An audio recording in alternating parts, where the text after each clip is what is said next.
Giants of the Rails. Accurate drawings in full color and descriptions of modern locomotives of every type on the major railroads of the USA, together with details of train, hand, flag, lamp, whistle, and automatic signals, as well as cross-sections of the country's greatest engines. S. Kip Farrington, Jr. Illustrations by Glenn Thomas. World's heaviest locomotive, Union Pacific 4884 type, nicknamed Big Boy. Series 4000. Total weight, engine and tender loaded, 1,187,800 pounds. Length overall, 132 feet 10 inches. Driving wheel diameter, 68 inches. Boiler pressure, 300 pounds per square inch. Maximum tractive power, 135,375 pounds. Tender type, 14-wheeled. Water capacity, 25,000 gallons. Fuel, 28 tons soft coal. Foreword. Having since the age of 4 always been interested in railroads, their motive power, signals, train dispatching, yard facilities, maintenance of way, and everything else that is included in their magnificent all-round operation, it has always been in the back of my mind to try and write a book that would not only thrill the youngsters, but would be of interest to all ages of both sexes. I wanted it to be the type of book that I would have liked to read many times during my life, and also one that would answer many of the questions that have been put to me. With the able assistance of Glenn Thomas, one of this country's leading illustrators who specializes in railroad and transportation work, I am hopeful that we have accomplished, in a small way, a book that will prove helpful to the American public. I have the rare good fortune to number friends among the officials of almost all of the Class I American railroads, and therefore have been given permission to ride locomotives and freight trains, besides having the opportunity of spending much time in railroad offices and on their property, looking over their operations at first hand. On page 23 and 24, the reader will find abstracts taken from a leading railroad's Book of Rules, a volume that none of the public ever sees, and these pages should prove informative and help to solve some of the perplexed looks I have seen on many travelers riding the American railroads, both in war and peacetime.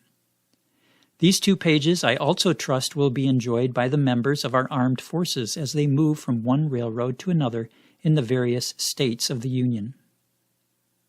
It seems appropriate to me, and I am particularly pleased, that this book should make its appearance when the American railroads are performing the greatest job in the history of transportation and have so ably proved themselves the first line of the nation's defenses. The great improvements that they added to their properties in peacetime Depression years have certainly paid dividends to the people of the United States in contributing to the war effort of this world conflagration. I am particularly indebted to the American Locomotive Company, the Baldwin Locomotive Works, the Electromotive Corporation, the Lima Locomotive Works, the Union Switch and Signal Company, and the Railway Age magazine for their kind help and cooperation in aiding me to complete the book.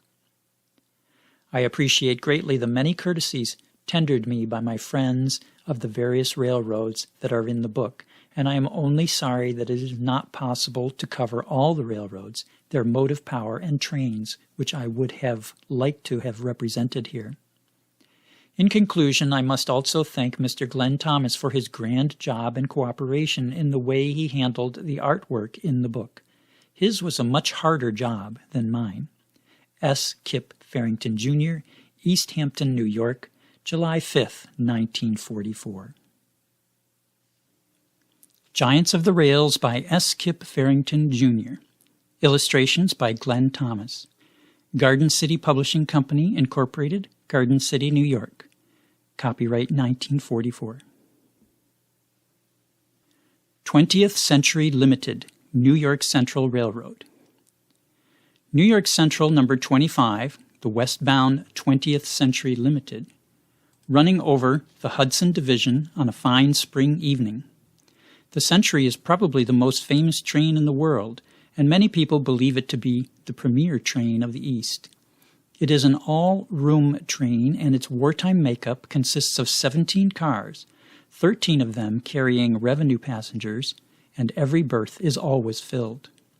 2 dining cars go through the entire distance, and their crews sleep in the dormitory at the head end of the lounge car at the front of the train. A working post office car is ahead of that, next to the engine. An observation lounge car with 2 master bedrooms is at the rear end. The streamlined engine number 5454 464 type class J3A above is the latest edition of the famous Hudson type that was designed and first used by the New York Central in 1926. This engine will run right through from Harmon, New York, where the electric engine from the Grand Central Station is cut off, to Toledo, Ohio, a distance of 695 miles, but on occasions the engines go through to Chicago. Coal is taken at Wayneport, New York, 323 miles from Harmon, and water is scooped from track pans at 19 places without stopping between Harmon and Chicago, both east and westbound. The Yankee, Pennsylvania Railroad. The Yankee is one of the finest and fastest of the Pennsylvania Railroad's great fleet of preference freight trains, which are all named and carry a symbol. The Yankee carries a great deal of freight from New England for points west, which is delivered by the New Haven Railroad via car ferry at Greenville, New Jersey, from the New Haven Terminal at Bay Ridge, New York. The Yankee then runs as P5 to the Great Classification Yard at Enola, Pennsylvania, just outside of Harrisburg, where cars from Philadelphia and Baltimore are added, and it continues right through to Chicago as train NL1, with third morning delivery at that point from the Atlantic seaboard and New England. The engine, number 6846, is a Mountain or 482 type built in 1930, and the water capacity of its tender is 22,000 gallons. It was one of the first large tanks put into service on an American railroad. The author has ridden 2 of these engines, double-heading this train from Greenville to Enola, 188 miles, with 121 cars weighing 6,180 tons in the remarkable time of 5 hours and 15 minutes. Only one stop was made the entire distance, and that for the 2 locomotives to take coal. Water is also scooped up while running over track tanks, as they are called on the Pennsylvania. This is moving fast freight with a vengeance. Goldball and Rocky Mountain Rocket, Chicago, Rock Island, and Pacific Railway. The Rock Island Rocky Mountain Rocket train, number 7, westbound from Chicago to Denver and Colorado Springs, has overtaken and is about to pass number 91, Crack Rock Island Time Freight, east of Joliet, Illinois. Number 7 is hauled by a 2-unit, 4,000-horsepower diesel-electric passenger locomotive, which will run right through from Chicago to Denver, a distance of 1,083 miles. This train is one of the great fleet of streamlined rockets that are in service all over the Rock Island line and are some of the most modern high-speed trains operating in the United States. The California Goldball is hauled by engine number 2590, 282 type class K64, which will handle the train from Burr Oak Yards, Chicago, to Silvis, Illinois, a distance of 174 miles. Here the greater part of all westbound classification is carried on. Colorado, California number 91 makes connection with the Rio Grande at Denver, where it becomes the Ute into Salt Lake City, thence over the West Pacific to Pacific Coast terminals in the Bay District of San Francisco. The Rock Island has recently put in service some 5,400 horsepower freight diesels and have just received some new 484 type oil-burning dual-service engines to supplement their large fleet of modernized 484s. They also own some heavy 210-2 type engines. Eastbound Fast Freight number 424, Great Northern Railway. The Great Northern Railway is using some 2-unit, 2,700 horsepower diesel-electric freight locomotives in road service. Here is one descending grade just west of Glacier Park on an early March morning with the eastbound Fast Freight number 424. The train has just crossed the Continental Divide at Summit, coming over the Rocky Mountains through the famous Marias Pass. The train consists of 72 cars, totaling 3,250 tons, and the helping engine number 2051-2882 type Class R2 was cut off at Summit after assisting the diesel from Whitefish. This train is en route to Minneapolis and St. Paul, Minnesota. At 6:20 p.m. the evening of this same day, the famous Empire Builder, leading passenger train of the Great Northern between Seattle, Spokane, the Twin Cities, and Chicago, will also be descending this grade and will be followed at midnight by number 28, the eastbound Fast Mail. The freight diesels have been used a great deal in helping service on both the east and west slope of the Continental Divide on the Great Northern, and have given a very satisfactory account of themselves for their adaptability for this work, just as they have in road service. This is the second subdivision of the Kalispell Division, extending from Whitefish to Blackfoot, Montana. Chesapeake and Ohio Coal Train, Chesapeake and Ohio Railway. Many times every 24 hours, a solid coal train, each one totaling 160 loaded cars, averaging 13,500 tons, leaves the Chesapeake and Ohio's stupendous classification yards at Russell, Kentucky for Columbus and Toledo, Ohio. At the latter point, coal is loaded into lake vessels from the magnificent Presque Isle coal loading terminal for delivery by water to northern ports.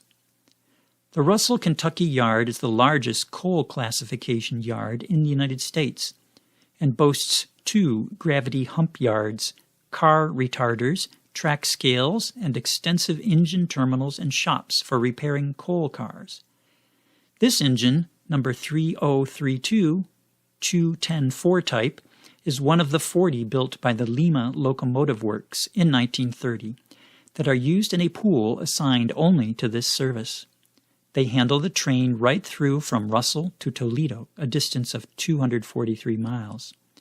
They are given assistance when hauling this heavy tonnage for 21 miles after leaving Russell to New Jersey, Cabin, Kentucky, where the Ohio River is crossed on a magnificent bridge to South Portsmouth, Ohio, by a 2882 type Class H7A locomotive pusher at the rear end. This is one of the greatest operations performed by any railroad or locomotive in the United States. The Ute, Denver and Rio Grande Western Railroad. The Rio Grande's Ute number 61 climbing the 2% grade west of Fire Clay, Colorado en route to the Moffett Tunnel. The Rio Grande uses the tracks of the Denver and Salt Lake from Denver to Bond, Colorado, as this shortcut saves 175 miles, heavy grades, and much curvature over the route through the Royal Gorge and Tennessee Pass. The Moffett Tunnel line is also used by the Expedition Flyer number 5 and number 6, the pride of the Rio Grande passenger service. The engine number 3602-2882 type Class L131 will run through to Grand Junction, 274 miles, and the pusher out of sight at the rear end will be cut off at the east portal of the Moffett Tunnel, 50 miles from Denver. The Ute carries fast freight of all kinds received from the Chicago, Burlington, and Quincy and Rock Island at Denver, and the train usually covers the 570 miles from Denver to Salt Lake City in from 20 to 24 hours. This is excellent time for mountain railroading, as number 61 will have to climb the Wasatch Mountains from Helper to Soldier Summit, Utah, where for 13 miles the ruling grade is 2.4%. The Moffat Tunnel itself ranks 6th in length of the great tunnels of the world, and 2nd in the U.S., being exceeded only by the Cascade Tunnel on the Great Northern in Washington. It is 6.09 miles long and pierces the Continental Divide at an elevation of 9,200 feet. The eastern portal of the tunnel is approached by the long 2% grade, and for a distance of 11 miles there are 28 tunnels, and new and startling panoramas constantly unfold. Fast Mail and Express, Atchison, Topeka, and Santa Fe Railway. Perhaps the most famous and fastest of the great trains which literally and figuratively carry the mail are Santa Fe No. 7 and 8.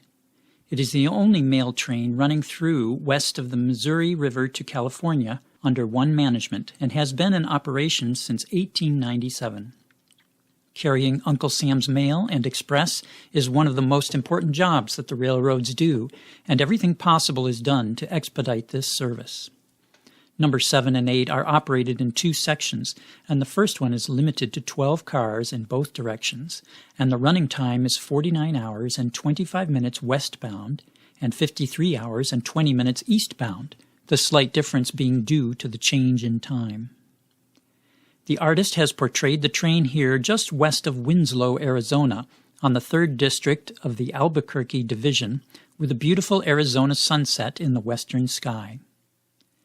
The engine No. 3784, 484 type of the great Santa Fe 3776 class, built by the Baldwin Locomotive Works, is one of 2 equipped with Timken roller bearing rods, a fine new feature that should mean a great deal to prolonging the life of the steam locomotive. The 3784 is running through from Los Angeles, California, to La Junta, Colorado, a distance of 1,234 miles with this train. New England States Oil Train, Boston and Albany Railroad. Among the most important of the railroad's many significant contributions to the war effort, none have been more vital than their handling of the oil movement to the eastern seaboard. Prior to the war, ocean tanker delivery of oil to the Atlantic coastal states accounted for over 95% of the total reaching this territory. At this time, deliveries by sea have shrunk to less than 15%, with over 85% depending on movement by the railroads. No railroad has a better record than the New York Central in handling oil, and the Boston and Albany, which is a part of that system, has done its share for the New England states.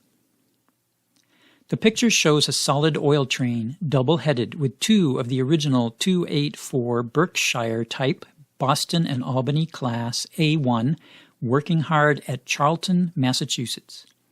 This engine was first put in service on the B&A, which runs through the Berkshire Hills, from whence the locomotive received its name. These engines have done excellent work on various other roads, including the Boston and Maine, Erie, Santa Fe, Illinois Central, Louisville and Nashville, Chicago and Northwestern, Missouri Pacific, Pere Marquette, Nickel Plate, Chesapeake and Ohio, Wheeling and Lake Erie, Detroit, Toledo and Ironton and Richmond, Fredericksburg and Potomac. Pacific Limited No. 21, Southern Pacific Lines. Southern Pacific engine No. 4124, class AC5, 4882 type. This locomotive is the famous cab-ahead articulated consolidation type, which is used only on the Southern Pacific, who have over 200 in service. The design and performance of this locomotive has been one of the most outstanding in the history of the United States, and they are used with excellent results in passenger as well as freight service in the many mountain districts in which the Southern Pacific operates. Due to the fact that they are oil burners, it is practical to run them cab first, thus enabling the cab to remain clear of smoke and fumes from the exhaust when running through the many tunnels and snow sheds that are encountered in mountain territory, and also increasing the visibility, thus aiding greatly to the comfort and efficiency of the engine crew. The Westbound Pacific Limited is pictured coming out of a snow shed skirting historic Donner Lake, while climbing the east slope of the Sierra Nevadas on the westward track, just east of Summit, California. The grade here is 2.5%. These engines will haul 1,850 tons unassisted westbound on this section of the Sacramento Division. The heaviest snowfall and some of the coldest weather in this country are found here on the hill, as the SP men affectionately call it, and they may well be pardoned for their pride in this operation, as it is one of the world's finest. Super Chief number 18, Atchison, Topeka, and Santa Fe Railway. Many railroads, particularly in mountain territory, use the left-hand operation, usually as a means of reducing steep grades, while others, like the picture on the opposite page, while using double track for both eastward and westward movement, do not have them paralleling one another. Above you see the Santa Fe Super Chief, only deluxe all-Pullman twice-weekly steamliner from Chicago to Los Angeles. It is shown here being hauled by two 2,000-horsepower electromotive diesel passenger locomotives at Gonzales, New Mexico, on the 1st District of the Santa Fe's Albuquerque Division. This is the top of the Continental Divide, with an elevation of 7,248 feet. It marks the watershed, as from here, east and west, the waters flow to the Gulf of Mexico and Atlantic on one hand, and to the Gulf of California and the Pacific on the other. The Super Chief leaves Chicago Tuesdays and Saturdays and makes the run to Los Angeles in 41 3/4 hours, its schedule having been lengthened 2 hours on account of the war. Eastbound, it leaves Los Angeles Tuesdays and Fridays. Its wartime makeup consists of 14 cars, including a beautiful dormitory baggage lounge car on the head end, a dormitory lounge car next to the dining car in the middle of the train, besides the observation lounge on the rear end. Note the Hopi Indian village on the south side of the tracks. Eastbound stock train, Atchison, Topeka, and Santa Fe Railway. The transportation of livestock to the various markets is one of the most exacting jobs that the American railroads undertake. The best care and attention must be given our four-legged friends, most of whom are getting their first and last ride as passengers on a railroad car. If the railroads were to fall down in their care of this movement, Mr. John Q. Public could easily miss his favorite steak or roast on the days he chooses to order it. The problem of the railroad is to make certain that the stock arrives on time. Animals arriving on the market after the buyers have finished for the day must be held over until the following market day. This involves feeding costs and often a decline in the quality of the animals offered for sale. Animals in transit must be unloaded, fed, and watered after they have been en route 36 hours. The Santa Fe owes 7,900 stock cars, 62 of which are here rolling smoothly behind engine 5004, 210-4 Texas type, west of Vaughn on the Pecos Division, in the middle of a wonderful New Mexico night. This engine gets its name because it was first used on the Texas and Pacific, is one of the Santa Fe 5001 class, has the longest one-piece engine bed of any locomotive in the United States, and is also the only 10-coupled locomotive having driving wheels over 70 inches. Trailblazer number 77, Pennsylvania Railroad. The Pennsylvania Railroad's New York Division between New York and Philadelphia is the world's busiest piece of railroad. The road's electrified territory also extends through to Washington, D.C. and Harrisburg, PA, with many branches and low-grade freight lines also equipped for this type of operation. Above we see one of the famous GG1s westbound with the Trailblazer number 77 deluxe all-coach train between New York and Chicago running 80 miles an hour west of Princeton Junction, New Jersey. The track here is laid with 152-pound rail, heaviest used in the United States. This type of overnight low-cost deluxe coach travel, first introduced on the Union Pacific with its famous fleet of Challengers, has proved just as popular in wartime as it did in peacetime, and the Santa Fe El Capitan and Scout, Rock Island Southern Pacific Californian, New York Central Pacemaker, Atlantic Coastline Champion, Pennsylvania Jeffersonian, Baltimore and Ohio Columbian, the Seaboard Silver Meteor, as well as other deluxe coach trains carrying lightweight Pullman equipment, are all filled to capacity. The GG1 is the engine which is handling 15 to 17 cars every hour from New York to Washington, and also runs the hourly trains between New York and Philadelphia. They are geared for a maximum speed of 100 miles per hour. Havana Special, Richmond, Fredericksburg, and Potomac Railroad. The Richmond, Fredericksburg, and Potomac is the biggest little road in the country, only 113 miles in length. It is the connecting link between Washington and Richmond that all Atlantic Coast Line and Seaboard Railroad connections, both freight and passenger, to and from the Pennsylvania and Baltimore and Ohio from north of Washington run over. It is owned by the Pennsylvania, Baltimore and Ohio Atlantic Coast Line, Chesapeake and Ohio, Southern, Seaboard, and also a few minority stockholders, and the state of Virginia, is magnificently maintained and operated. Its automatic signals and train control are some of the best in the United States, and its track is laid with 131-pound rail. The road's Potomac Yard is one of the finest and most up-to-date classification yards in the East. It has marvelous motive power, which is kept in excellent shape. Its 5484 type used in freight service are named after the famous Southern generals, Lee, Jackson, Stuart, A.P. Hill, and J.E. Johnston, and the dozen used in passenger service are named after former celebrated governors of the state of Virginia. 10 more of these engines are now on order.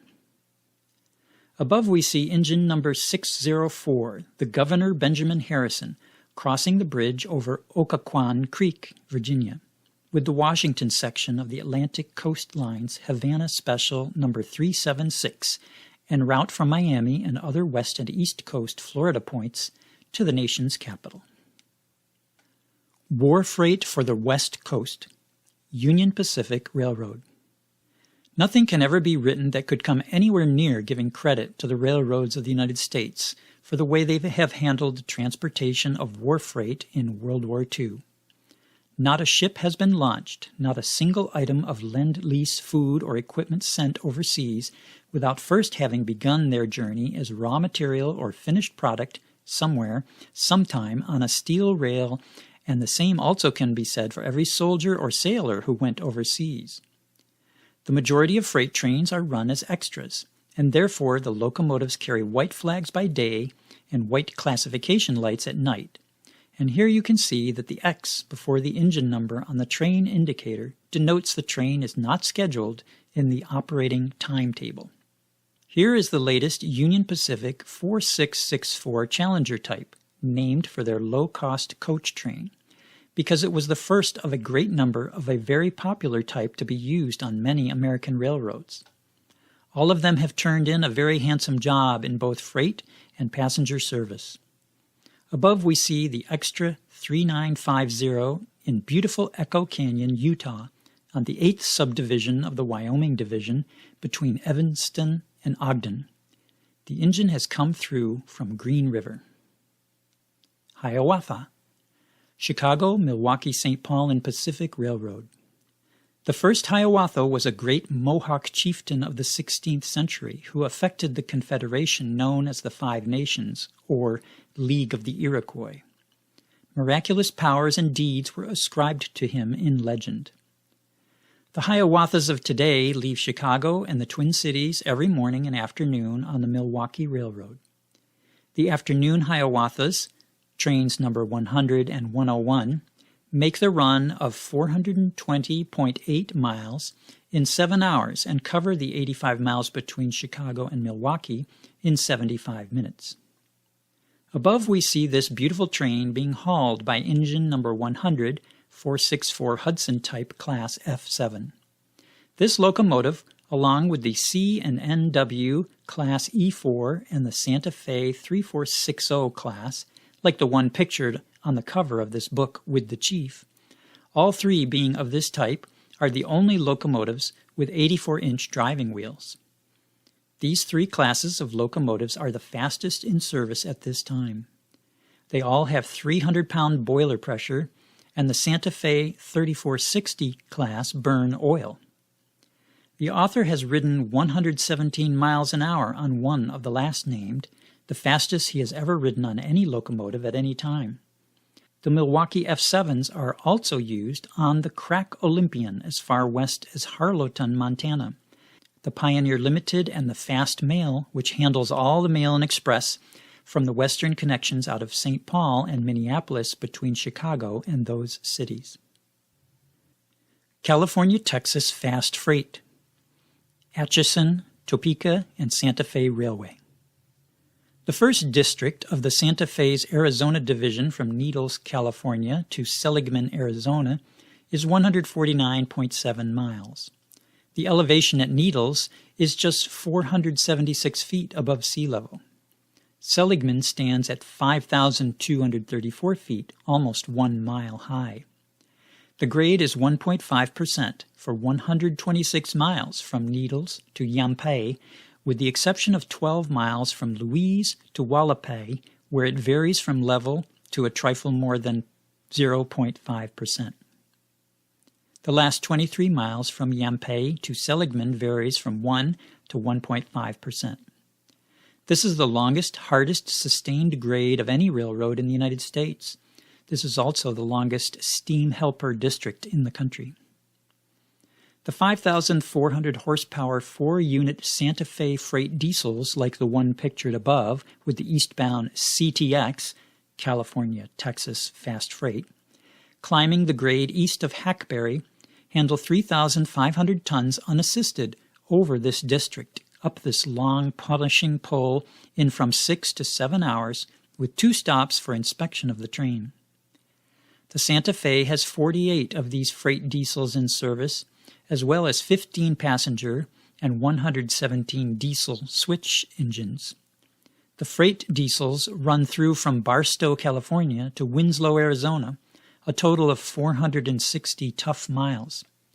These freight diesels are well suited for operation on the Santa Fe due to the elimination of long hauls by tank cars of water in the desert districts of Arizona for steam motive power. The Daylight, Southern Pacific Lines. The Southern Pacific's beautiful Daylight, train number 98, one of America's finest streamliners, running between San Francisco and Los Angeles. Wartime makeup consists of 20 cars.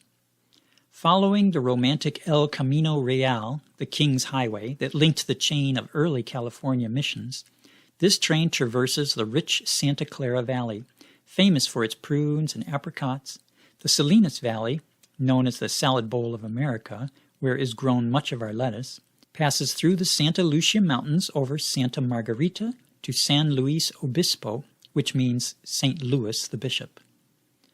South from San Luis Obispo, the Daylight skirts the Pacific Ocean for over 100 miles and is shown here near Concepcion on the Coast Division with engine number 4417-484 type, class GS3. At Ventura, south of Santa Barbara, oil wells are noted in the ocean, and then, upon leaving the sea, the Daylight passes enormous orange groves. Arriving at Los Angeles, the traveler's eye is taken by the magnificent Union Station. High-ceilinged and spacious, its decoration being entirely that of early California. It is probably the most beautiful passenger station in America. The companion train, the San Joaquin Daylight, also operates every day via Bakersfield and the famous Tehachapi Loop. Eastbound California Fruit, Union Pacific Railroad. The Union Pacific 4000 Class 4884 type, the world's heaviest locomotives, are in service between Ogden, Utah and Green River, Wyoming, a distance of 175.6 miles. The heaviest grade eastbound is 1.14% between Winta and Gateway, Echo and Baskin, Emory and Wasatch, as they pull up over the beautiful range of the last named place. Westbound, the ruling grade is 0.82% between Green River and Peru and Leroy to Aspen, the location of the Union Pacific's longest tunnel. These great locomotives, built by the American Locomotive Company, can handle unassisted 3,800 tons eastbound and 4,900 tons westbound. The maximum cylinder horsepower is 7,000 and is reached at approximately 45 miles per hour and carries on to about 60 miles per hour. Engine 4006 is shown here with an eastbound perishable fruit train from California west of Wasatch. The handling of citrus fruits is just one more grand service the American railroads render the citizens of the United States, as the utmost care must be taken in safeguarding them against weather conditions and extreme changes in temperature. This engine will take water at Echo, Evanston and Carter, and coal at Evanston. The City of San Francisco, Union Pacific Railroad. The City of San Francisco Deluxe Coach and Pullman Streamliner operates every third day in both directions between Chicago and San Francisco, over the Chicago and Northwestern, Union Pacific, and Southern Pacific Railroads. This striking all-yellow train, from the head end of its 3-unit 6,000 horsepower diesel to the marker lights at the rear end of the last car, is painted complete with that vivid color. Its wartime makeup is 17 cars. The artist has given us a fine reproduction of number 101, the westbound City of San Francisco running through a heavy electrical storm on an early summer morning just east of North Platte, Nebraska, on the second subdivision of the Nebraska Division. The railroads are used to hauling trains through all kinds of weather conditions, from heavy snowstorms and sub-zero weather in the winter to cloud bursts and tornadoes in the summer months. A very true inscription from Herodotus completely describes the service they render. Neither snow, nor rain, nor heat, nor gloom of night stays these couriers from the swift completion of their appointed rounds. Eastbound Manifest No. 94. Chesapeake and Ohio No. 94 is another of the crack fast freight trains that are operating on so many railroads in the United States. Different lines give them different names: fast freight, symbol freight, preference freight, time freight, manifest freight, through freight, and merchandisers, but they all mean the same. Few of us have, perhaps, paused to realize of the many things that reach us in a freight car, the materials of which houses and apartments are made, our furniture, the car we drive, the gasoline that propels it, the tools of trade and profession, luxury and necessity, almost every commodity under the sun. The Chicago and Toledo sections of No. 94 run as 2 sections to Clifton Forge, Virginia, where the train is reclassified for Washington through Potomac Yard and points north, and for Newport News and Norfolk through Richmond, Virginia. The engine is the 2666, or Allegheny type, so called because they are only used on the C and O. They are classified H8 by this road. With the exception of one experimental engine built for the Pennsylvania, which was on exhibit at the New York World's Fair, they are the only locomotives in service today that are equipped with a 6-wheel trailing truck. Norfolk and Western Time Freight No. 99, Norfolk and Western Railway. Here we see westbound Time Freight No. 99, one of the 3 crack freight trains of the Norfolk and Western, passing the plant of the Wheeling Steel Company at South Portsmouth, Ohio, on the Scioto Division. This locomotive, No. 1200, is of the 2664 type Norfolk and Western Class A, and was built in the magnificent Roanoke shops of that road at Roanoke, Virginia. These engines are giving a great account of themselves in handling all the time freight, many of the heavy coal trains, and in heavy passenger and troop train service. The author has ridden this train from Roanoke, Virginia to Portsmouth, Ohio, with only one stop other than at regular operating points, and that only to let a passenger train run around us, a distance of 312 miles. One of these Class A engines handled the train of 8,500 tons from Williamson to Portsmouth where it is split for Columbus and Cincinnati. The N&W headquarters at Roanoke, Virginia, in the beautiful city in the heart of the Blue Ridge Mountains, is one of the many towns and cities in the United States that was started and developed by a railroad, and the majority of its inhabitants receive their incomes in one way or another from the railroad. The N&W boasts some of the finest track in this country. The Chief, Atchison, Topeka, and Santa Fe Railway. This 484 type locomotive of the Santa Fe 3776 class and their predecessors, the 3765 class, are duplicates, with the exception that the latter were built of heavier alloys and only carry 20,000 gallons of water in their tenders. The 76 class carries 25,000 gallons. These engines, as well as the 3751 class, first of this type used on the Santa Fe, run through from Kansas City to Los Angeles, 1,788 miles, without change, hauling the California Limited, the Grand Canyon Limited, and the Scout. This is the longest run that a steam engine makes in the United States. Oil is used for fuel, and the tenders have a capacity of 7,041 gallons. 12 different engine crews handle the train during this run. Engine 3777 is shown here going into San Bernardino, California, with the eastbound Chief number 20. The Chief is the only daily all-Pullman deluxe streamliner between Chicago and California, and like the Super Chief, is the only other train in this country that carries 3 lounge cars. During wartime, seats are for sale in them. The Chief's regular makeup is 14 cars, with an extra car to Phoenix added during the winter months. It also carries 2 cars of storage mail and a working mail car. It holds the highest place in the hearts of all Santa Fe men of any train that runs over the road and is considered by many people to be America's finest train. Automatic block semaphore signals, engine whistle signals, communicating signals. Train signals, hand, flag, and lamp signals.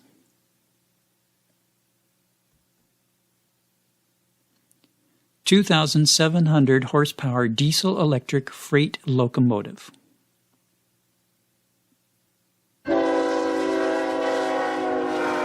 The end. This book was read for you by Stephen G. Cummings.